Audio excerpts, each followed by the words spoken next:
जय हिंद। हाजिर हूं मैं आपके सामने अपना चैनल इंडिया रॉक्स 2023 लेकर और अपनी किताब let's board the love train का हिंदी ट्रांसलेशन मोहब्बत की रेलगाड़ी। इस किताब के जरिए मैं अपने स्टूडेंट्स को बहुत उम्दा और बहुत ही प्रैक्टिकल लाइफ स्किल्स सिखाने की कोशिश कर रही हूं as a life skill trainer. और मैं पढ़ चुकी हूँ इस किताब का 11वां लेसन और आज शुरू करने वाली हूँ मैं इसका 12वां चैप्टर, जिसका नाम है एपलाचिन। एपलाचिन एक बहुत बड़ा सा एक माउंटेन है, पहाड़ है नॉर्थ अमेरिकन कॉन्टिनेंट में। और ये नॉर्थ अमेरिका, ईस्टर्न अमेरिका से लेके नॉर्थ ईस्टर्न अमेरिका तक फैला हुआ है, नॉर्थ अमेरिकन कॉन्टिनेंट में। और ये जो है इसको फॉर्म होने में लगा है 480 मिलियन साल। 480 मिलियन साल लगे हैं इसको बनने में। और इसकी जो इतनी स्लो और नेचुरल फॉर्मेशन है इस पहाड़ की, वो विटनेस करती है बहुत सारी सिविलाइजेशन को, बहुत सारी सभ्यताओं को इस पहाड़ ने बनते बिगड़ते देखा है अपने इतने सालों के सफर में। और इसी तरह जो लव ट्रेन के जो पैसेंजर्स हैं, सैयद और फायजा और सैयद की फैमिली और अलवीज की फैमिली, हम बात कर रहे हैं वरीशा की फैमिली की और हैदर की फैमिली की, जो अब शाहदा की अपब्रिंगिंग कर रहे हैं। तो बिल्कुल उसी तरह फैमिली भी जो होती है सालों साल लगातार और बहुत ही विस्तार पूर्वक एफर्ट लेती रहती है अपनी नई जनरेशन को आगे बढ़ाने में, पीछे की जनरेशन की सारी अच्छाइयों को कैरी करते हुए किस तरह से अपनी करंट जनरेशन की चीजों को समझते हुए उनकी अच्छाइयों को भी अपने बच्चों में इन्फ्यूज करते हुए अपने बच्चों को ये सिखाती हैं कि जैसे फोल्ड दर फोल्ड माउंटेन तैयार होता है तब वो बहुत स्ट्रांग होता है, बिल्कुल वैसे ही जब बच्चे अपनी 3 जनरेशन की एसेट्स को, जो अच्छाइयां हैं उन जनरेशन की, उनको ले करके आगे चलते हैं तो उनकी पर्सनालिटी इस बात का गवाह होती है कि किस तरह से अच्छी पर्सनालिटी फोल्ड माउंटेन्स की तरह फॉर्म होती है सालों दर सालों विजडम, ह्यूमैनिटी, काइंडनेस, कंपैशन और हार्ड वर्क को अपने साथ कैरी करते हुए। और इतने साल का जो अपब्रिंगिंग का सफर था शाहदा और शाहदा का वरीशा और हैदर के अंडर में लीडरशिप में, कहते हैं माँ बाप लीडर्स होते हैं लाइफ स्किल्स सिखाने के। तो उन लोगों ने अपने ऊपर जो वक्त खर्च किया था चीजों को सीखने के लिए, वो अब शाहदा को वो सिखा रहे थे। और इस तरह से ये सारे लोग जो पैसेंजर है लव ट्रेन के, वो बहुत सेल्फ कंट्रोल, रिलायबल यानी जिनके ऊपर यकीन किया जा सके, बहुत हार्ड वर्किंग, जिंदगी है तो काम तो करना ही है। हर मोड़ पे जिंदगी के आपको चैलेंज मिलेगा और आपको चैलेंज ब्रेक करना आना चाहिए, चैलेंज फेस करना आना चाहिए, चैलेंज एक्सेप्ट करना आना चाहिए, तब लाइफ में अचीवमेंट्स आती हैं। तो इन सारी चीजों को वो शाहदा को अपने एक्शन के थ्रू सिखा रहे थे और इस तरह से अपनी जिंदगी को, खुद की जिंदगी को वेल फेड, मतलब सेल्फ डिपेंडेंट फाइनेंशियली होकर अपने से किस तरह से अपना पेट भरा जा सकता है, वेल फेड, और किस तरह से वेल लिव्ड, मतलब एक उम्दा जिंदगी जी जा सकती है। इसका एग्जाम्पल हैदर और वरीशा अपनी लगातार मेहनत करती हुई जिंदगी से शाहदा को सिखा रहे थे। बहुत प्यारा सा एक नाम दिया है इन लोगों ने अपने घर को, जिसका नाम है हायशा। हायशा में हैदर के नाम का पहला 3 डिजिट उन्होंने लिया और वरीशा के नाम का आखिरी 3 डिजिट, और इसको कंबाइन करके इन्होंने 2 फैमिली का अमलगमेशन, जो मैरिज होती है, कल्चरल अमलगमेशन, उसको इन्होंने अपने नाम के जरिए एक मैसेज दिया अपनी अगली जनरेशन यानी शाहदा की जिंदगी में। और इस तरह से अपने नाम के एंड के जो 3 अल्फाबेट्स हैं वो इन दोनों के नाम के मिल करके हायशा फैमिली इन्होंने क्रिएट की। और ये नाम अपने आप में एक मैसेज दे रहा होता है कि शादी 2 परिवारों का एमलगमेशन होती है, जिस तरह से फादर इंपॉर्टेंट होते हैं उस तरह से मदर भी इंपॉर्टेंट होती है, और दोनों सुतून होते हैं फैमिली के। तो दोनों की फैमिली को रिस्पेक्ट, एक्नॉलेजमेंट और सपोर्ट मिल करके मैरिटल लाइफ में आगे बढ़ाना है।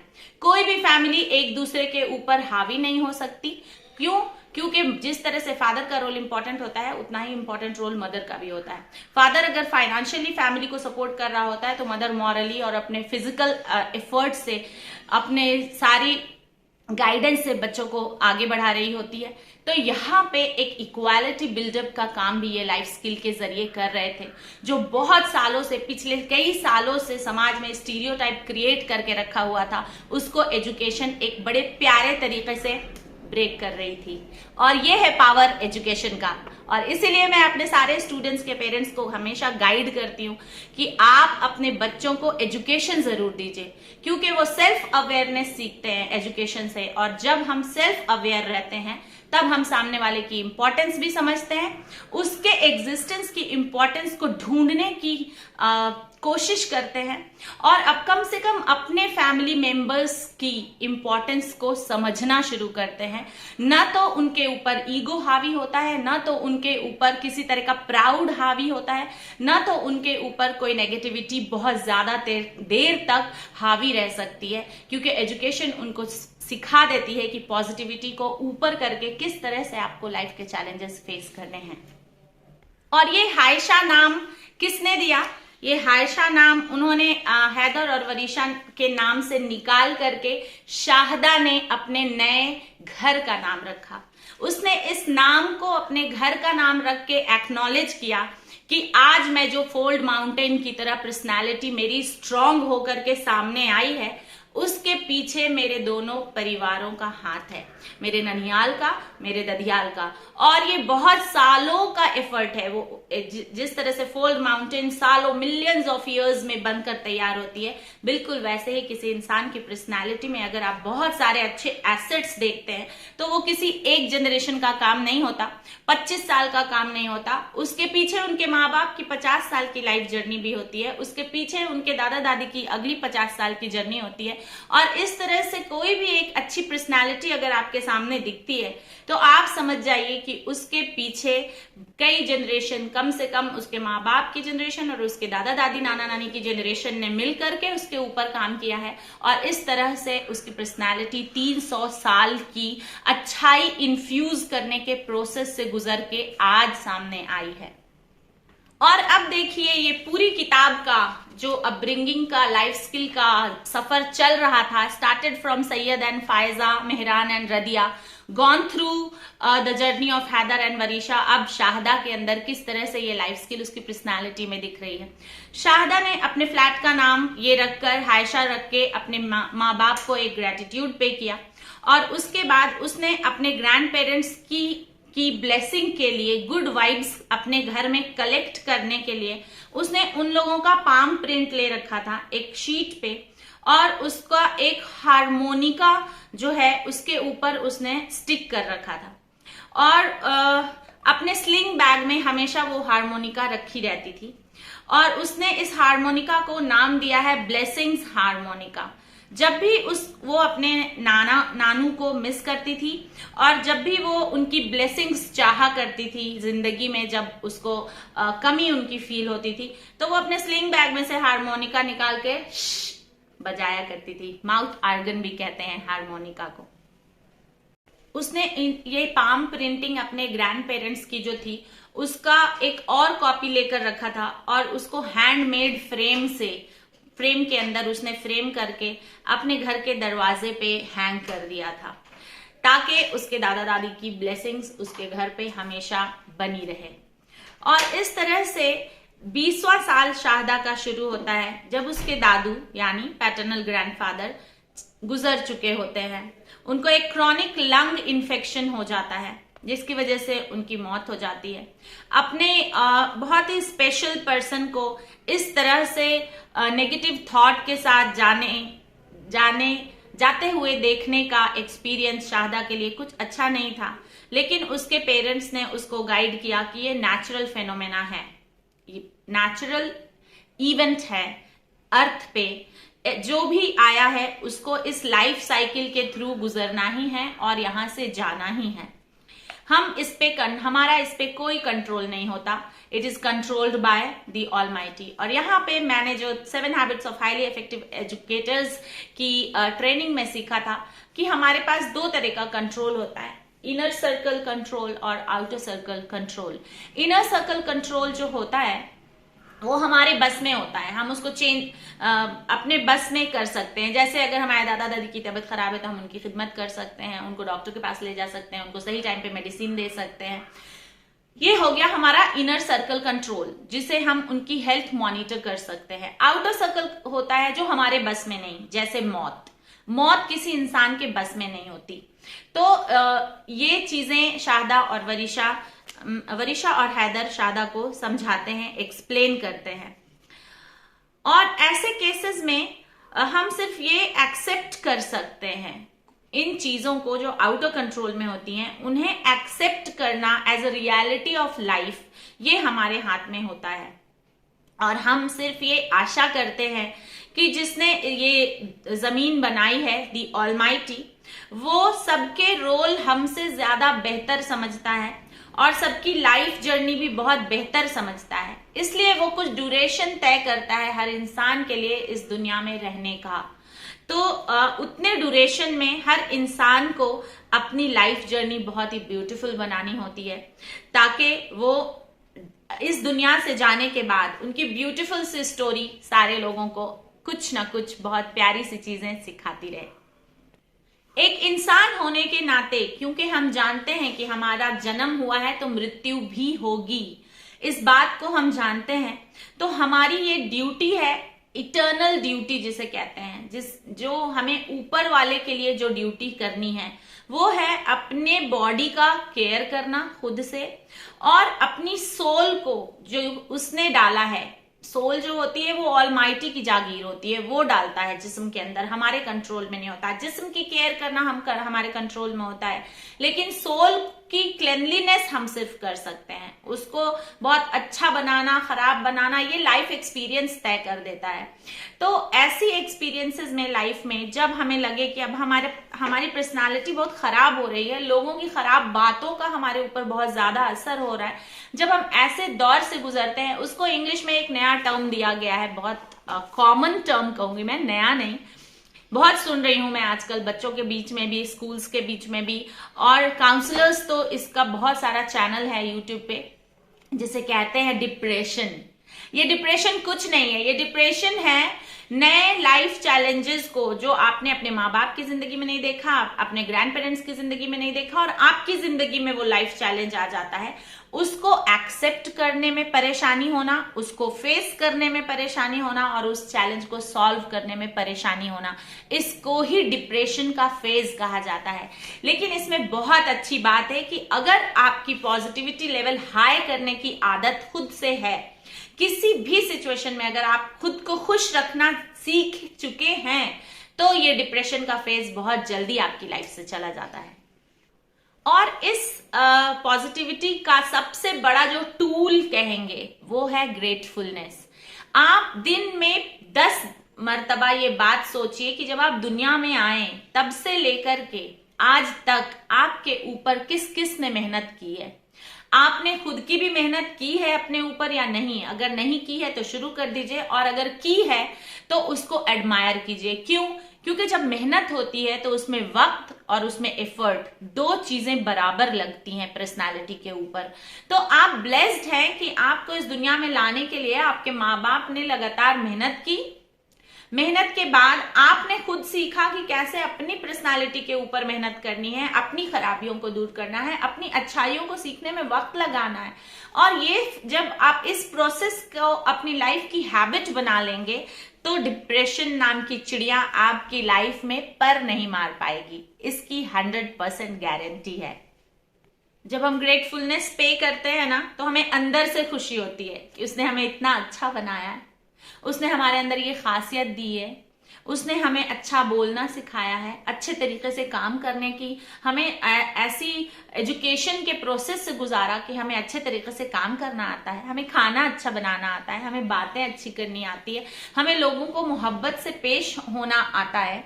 ये सारी चीजें जो होती हैं ये अपनी इनर स्ट्रेंथ बढ़ाती हैं हमारी, और दिखाती हैं कि हमने अपनी जिंदगी का वक्त जाया नहीं किया, उसको टैलेंट को क्यूरेट करने में, अपनी बॉडी में इन्फ्यूज करने में हमने जिंदगी का वक्त लगाया है। और जब ये फीलिंग आपके अंदर आएगी कि आपकी जिंदगी का वक्त बर्बाद नहीं हुआ, तो ऑटोमेटिकली आपका पॉजिटिविटी लेवल बूस्ट अप होगा। ये सारी चीजें जब शादा को वरीशा और हैदर समझा रहे होते हैं तो वो उन लोगों से वक्त मांगती है और कहती है कि मुझे थोड़ा वक्त लगेगा, क्योंकि मैं बहुत ज्यादा अटैच थी अपने नानू से। तो इस फेज से बाहर आने के लिए और नॉर्मल रूटीन में लगने के लिए मुझे थोड़ा वक्त लगेगा। हैदर और वरीशा उसको समझाते हैं कि बहुत ज्यादा वक्त मत लगाना, क्योंकि तुम्हारी भी जिंदगी एक ही बार मिली है, और जिंदगी के वक्त को डिस्ट्रीब्यूट करना इवेंट के हिसाब से ये तुम्हारी खुद की ड्यूटी है कि तुम अपनी जिंदगी का वक्त कहाँ कैसे लगा रही हो। क्योंकि अगर तुमने अच्छा यूज इसका किया तो तुम्हारी पॉजिटिविटी लेवल हमेशा हाई होती रहेगी। तो 40वां दिन का जो सेरेमनी है, मैंने पहले भी एपिसोड में एक्सप्लेन किया है कि मुस्लिम फैमिली में 40th डे की एक सेरेमनी होती है, जिससे ये फिक्स हो जाता है कि अब जो सोल है वो डिपार्ट हो चुकी पूरी तरह से हेवनली अबोर्ड के लिए। उससे पहले तक ये आसरा रहता है कि रूह आया करती है अपने घर पे, लेकिन 40वें दिन वो तमाम हो जाता है सिलसिला भी। और इस तरह से वो समझ जाती है कि अपने नानू से सिर्फ फातिहा और दुआ के जरिए कनेक्ट हुआ जा सकता है। अब फिजिकली उनका प्रेजेंस यहाँ पे पॉसिबल नहीं है। अब उसकी जिंदगी में के दो बहुत इंपॉर्टेंट लोग उसकी जिंदगी से चले गए हैं, और उसको अपनी डेली प्रेयर का वक्त अब बढ़ाना है, क्योंकि उसको उन लोगों की रूह से कनेक्ट करके उनको भी पीस भेजना है और इटर्निटी तक उनके साथ कनेक्ट होके रहना है।